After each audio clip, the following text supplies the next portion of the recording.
Board, and so if you would help me welcome Gary. Thank you, Rob.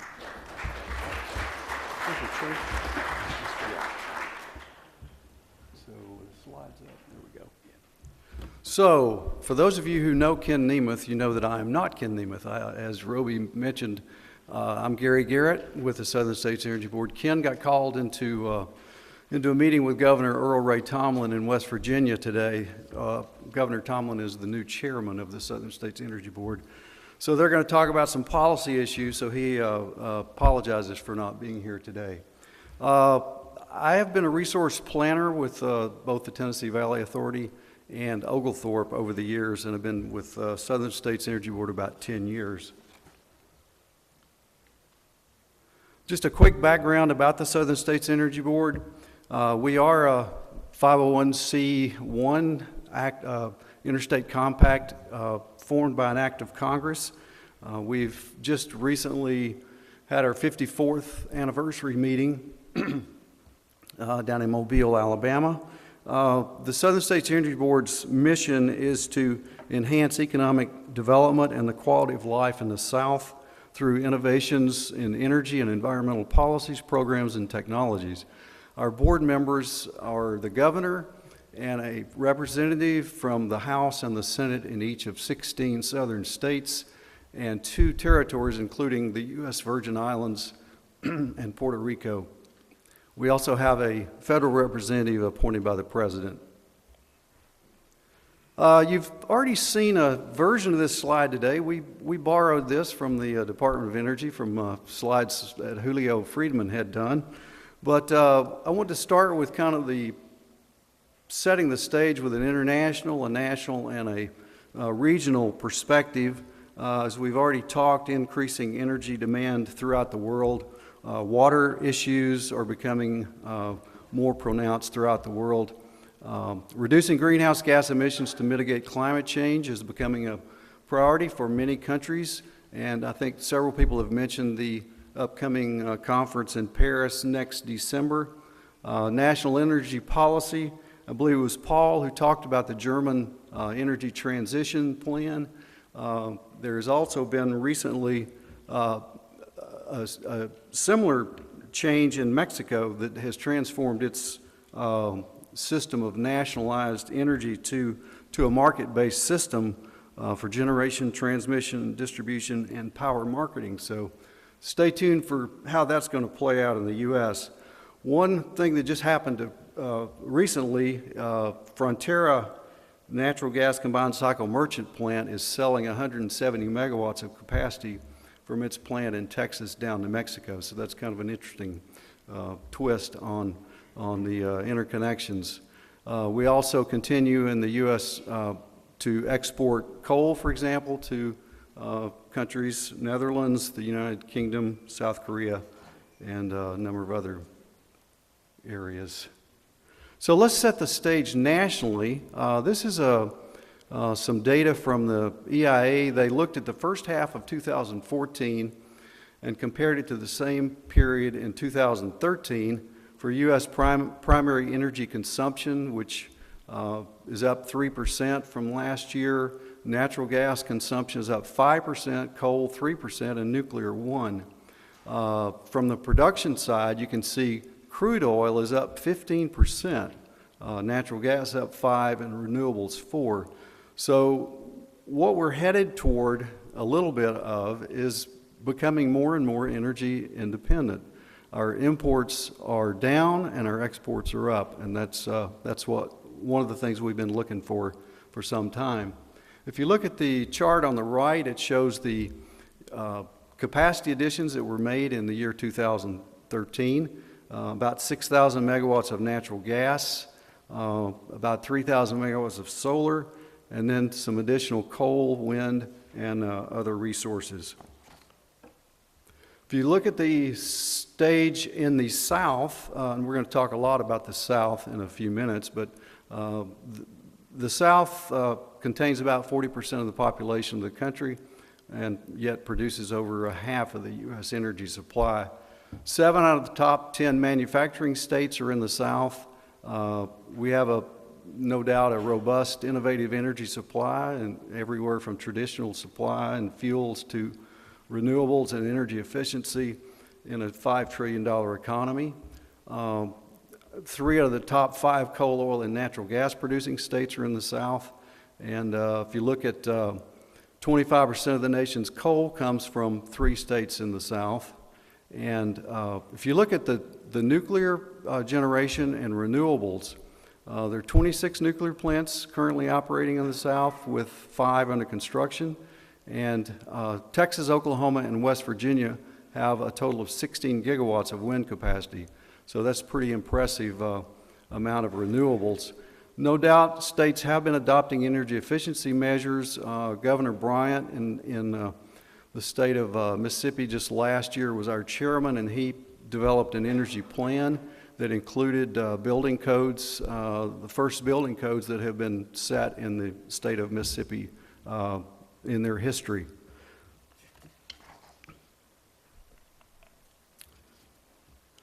So, we've had a lot of conversation about EPA's proposed Clean Power Plan. I'm not going to go over some of this. Ken Mitchell went over the recent notice of data availability and kind of what that means.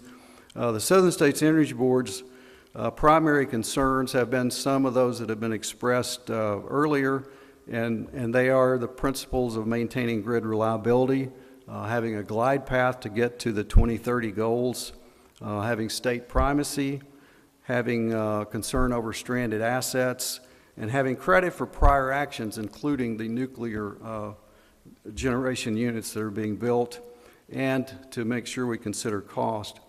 But there's some more specific practical questions that we have tried to raise, and that is perhaps EPA could provide a set of planning assumptions and evaluation techniques for states to be consistent in their evaluations. A few other issues, for example, how do we coordinate in those states with multiple RTOs? And for example, TVA provides power to 7 different states, and how do they work through their state plans? Some of the other issues, long-term power supply arrangements that utilities have entered into, and measurement and verification of energy efficiency measures, which is a big one that I know the Southeast Energy Efficiency Alliance is working on. Ensuring prior actions to reduce CO2 emissions are recognized, and I believe we talked about that one. So I'm going to skip that one. I had enough for about 2 hours worth of stuff, so if we run over 2 hours, let me know, will you? So what's going on with the new capacity that's coming online? I believe we'll talk about Kemper County tomorrow, so I'm not going to dwell on that. You may be aware that Virginia Hybrid Energy Center was opened a couple of years ago now, a 600 megawatt circulating fluidized bed unit that's capable of burning up to 20% biomass. The J.W. Turk Power Plant in Arkansas, 600 megawatt ultra supercritical unit that burns Powder River Basin coal from Wyoming. And a recent addition to the CCS world, the CCS EOR project at Plant Parish, in outside of Houston. NRG Resources is one of the principals involved in that, and that includes a DOE funding of about $170 million. Some other plants that have been completed recently, I believe the Boundary Dam plant in Sask Power, 150 megawatts of combined cycle, of CCS with 66-kilometer CO2 pipeline to the Weyburn oil fields is another example of what's going on in keeping the power clean. So we haven't talked a lot about state policy today. We've talked about federal policy, but state policy really matters. And everything from those states that have enacted a renewable portfolio standard. Some of you may know North Carolina has a RPS, but the state of Texas has actually had an RPS for a long time. It's couched in a little different terms. It's so many megawatts of wind capacity and some other requirements. But the state of West Virginia has a clean energy portfolio standard as well. But some of the other bills that are passing through the legislature, just recently, North Carolina has defined a timeline for moving from wet to dry coal ash handling, and also requiring utilities to identify drinking water wells that are close to their coal impoundments. Similarly in Virginia, they've been discussing reclamation of mine lands. If you look at greenhouse gas legislation, both Kentucky and Louisiana just recently set some criteria for standards for the greenhouse gas emissions. And then down in the bottom, the pipeline and the EOR legislation, there's been a lot of legislation in those states where that activity is either happening or could happen. And you look at Texas, where they're thinking about giving a tax credit for natural gas, CCS, and EOR. Speaking of CCS, the Department of Energy in 2003 established the Carbon Sequestration Regional Partnership Program, and the Southern States Energy Board manages the CCARB, or the southeastern version of the regional partnership. Just a few accolades for the CCARB program. There were a number of tests, pilots, and demonstrations, and now in phase 3, the early test in Mississippi is the first partnership to inject CO2. It was the first to monitor 1 million metric tons of injection. I believe there are now a little over 10 million metric tons that have been injected and monitored. They also have been developing some field methods that have gained recognition. Plant Daniel was the first to inject CO2 under the power plant. That was part of the phase 2 program. And then the anthropogenic test at Plant Berry in Alabama is the world's largest fully integrated CO2 capture, transport, and storage project using CO2 from a coal-fired power plant. And that is being transported about 12 miles, I believe. They have currently injected about 113,000 metric tons at the Citronelle field. So what does the future look like along the way, along with clean coal? Natural gas, we know a lot of people are building. Nuclear, as we said, there are 5 nuclear units under construction in the south. Watts Bar 2 is probably the one that will come on first, scheduled for probably 14 to 16 months from now. The 2 units at Plant Vogtle and the 2 units at Summer Plant in South Carolina. We talked about storage a little bit. There are a couple of storage projects. Alabama has a several hundred megawatt compressed air energy storage project, and I believe a project went online in Texas perhaps this last year. Somebody may know more details about that. But we do know it's coming. I mean, the California Public Service Commission is requiring that utilities provide 1,300 megawatts of energy storage on the grid by the year 2020. So there is a lot of activity there. In terms of solar, we've mentioned several times today that Georgia Power, the Public Service Commission, has approved up to 900 megawatts of solar, and there are also 3 military installations in Georgia that are putting 30 megawatt solar projects in their facilities.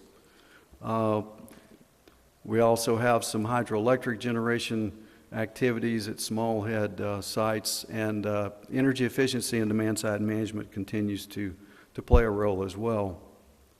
So it really isn't a one-size-fits-all world in the South. As much as we like to talk about our homogeneity, we are very different in our energy infrastructure. West Virginia, Kentucky, and Missouri, for example, are all predominantly coal-fired electrical generation. Mississippi and Florida, mostly natural gas, and then nuclear, as we have been talking. South Carolina has 7 nuclear units and produce over 57% of their electricity from those units.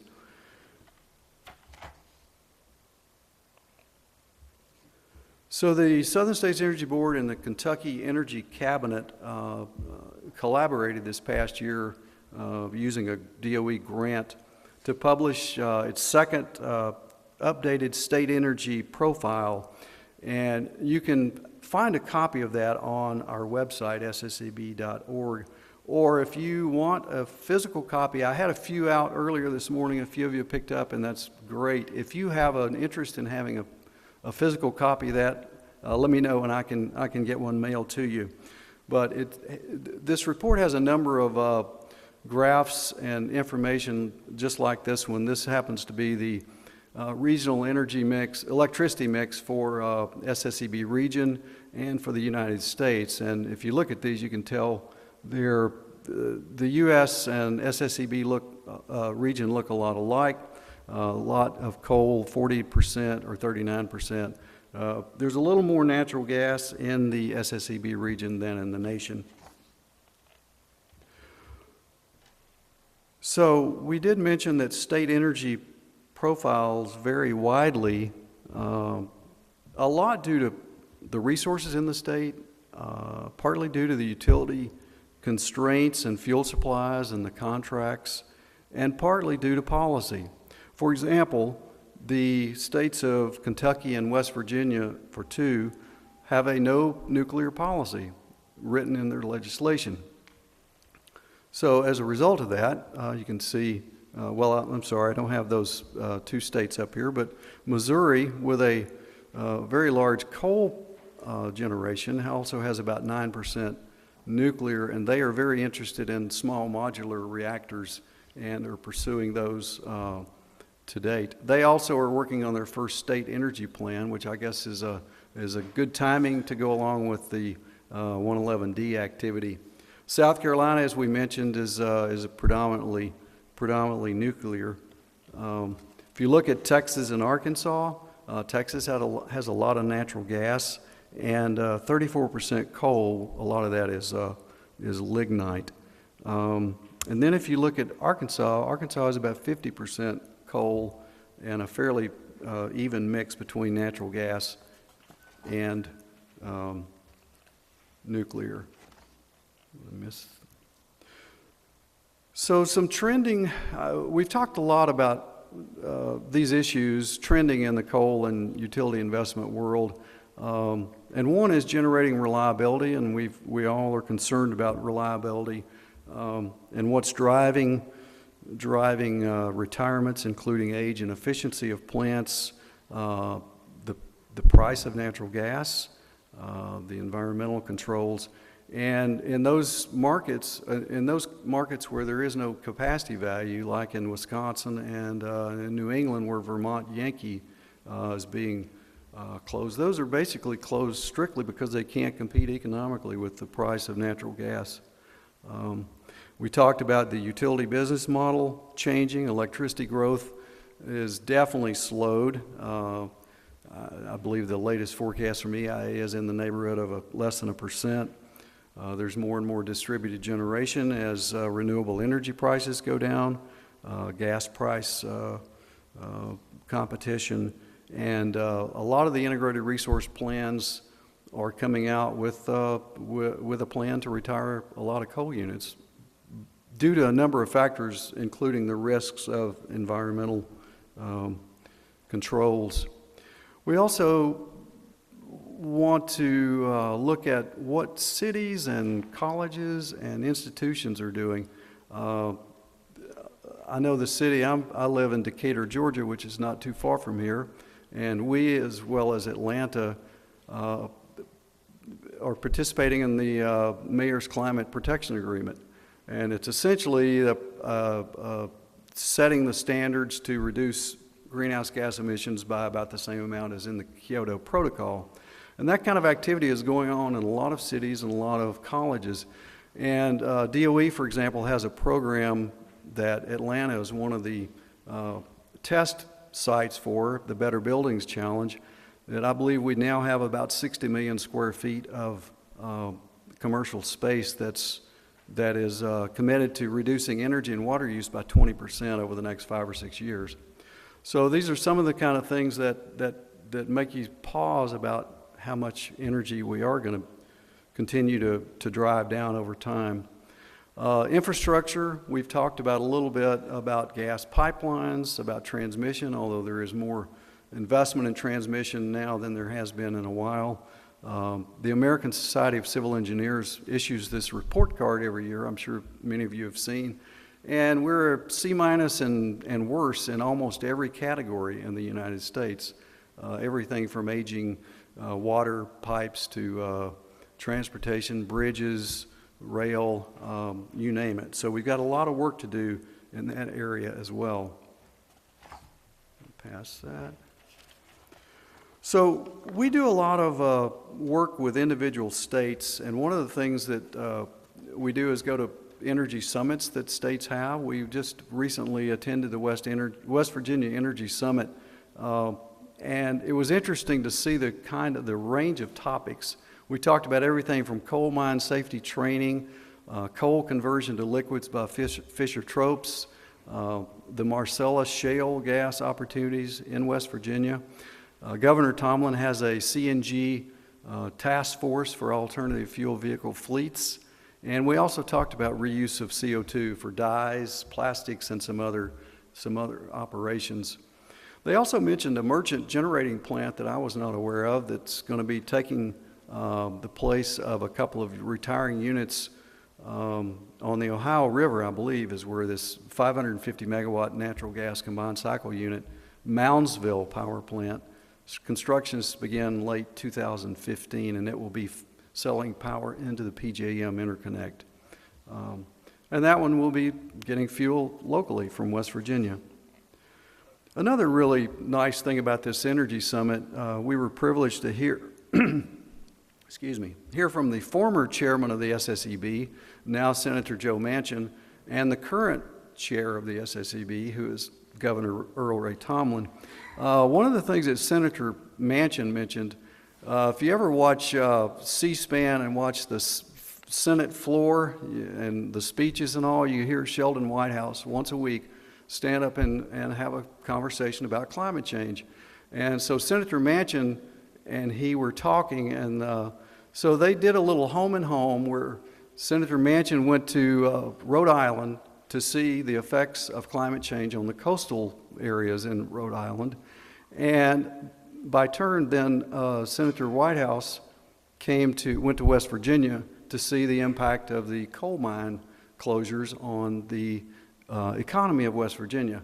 He said that they are going to be producing some sort of legislation to be on the lookout for it. I don't know exactly what it's going to be, but he said to be looking out for that. He also encouraged folks to work with DOE to get this $8 billion for clean coal innovation dispersed. Governor Tomlin, on the other hand, talked about the Marcellus shale natural gas as being a bright star in West Virginia, and he realizes that although coal will continue to be a dominant fuel in the foreseeable future, it will be reduced due to market conditions and environmental concerns. He was also very proud of his natural gas task force, vehicle task force. So somebody asked about elections a minute ago. So depending on where you stand and where you sit, it was either a really great night or it wasn't such a great night. But I did want to mention, since we work with a lot of the legislators, a little bit about the impacts of the election last night. Most of the ones that I've listed here, there are people who have a fairly heavy role in the energy legislation. Colorado, as you know, and these are the numbers I picked up from as I was walking out the door to the train this morning. So some of them may have changed. I've actually seen people trying to figure out who, for example, Governor Hickenlooper apparently has won in Colorado, but there was some slight number crunching still going on. But Colorado, Cory Gardner, who was on the House Energy Committee, is now the senator there. Gene Shaheen in New Hampshire, who was has been very active in energy efficiency bills and some other energy kind of bills, was reelected. Mary Landrieu and Cassidy are going to a runoff in Louisiana, and of course she's the chair, or was the chair of the Senate Energy and Environmental Committee. North Carolina, Tillis apparently has won that race. Here in Georgia, I think you saw the activity around here where Purdue had won.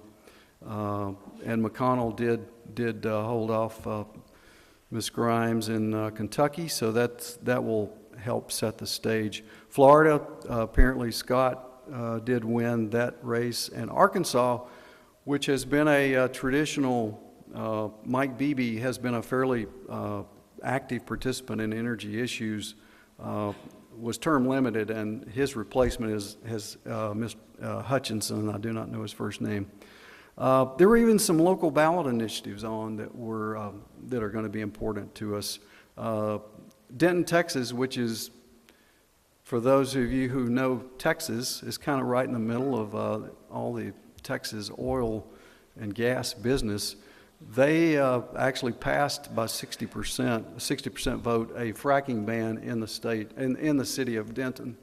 Right here locally, Clayton County was looking at a penny sales tax for regional transit, and it looks like the last I heard that is on its way to pass. So this was written before last night. It said if the Republicans control is, and the best I can count, I haven't had a chance to do this completely, but it looks like that is the case. The chairmanship of the Energy and Environment Committee in the Senate will go to Lisa Murkowski from Mary Landrieu, no matter what her runoff ends up with. Jim Inhofe, the famous climate denier, is next in line for the Senate Environment and Public Works Committee. I believe he can serve 2 more years in that role. And Ted Cruz is in line to be chair of Subcommittee on Science and Space. That may not be a done deal. There are also some changes in the House Energy and Commerce Committee. But one of the things that I've read about potential changes in legislation is that they probably will not have the votes to do any heavy-handed kind of complete changes, but will more than likely look for spending cuts, defunding programs in EPA, having congressional hearings that go on and on and on and ask a lot of questions. Some of the issues that I've seen raised that are likely to come up fairly quickly, EPA greenhouse gas rules, no doubt, the Keystone XL pipeline, expanded drilling on federal lands, speeding permits for gas exports, and lifting the ban on crude oil exports. So it's going to be an exciting and interesting next 2 years, and it's probably the next 6 months are going to be pretty exciting as well. So with that, today's question is, what do we make of $78 oil? Thank you. Very good. Thanks.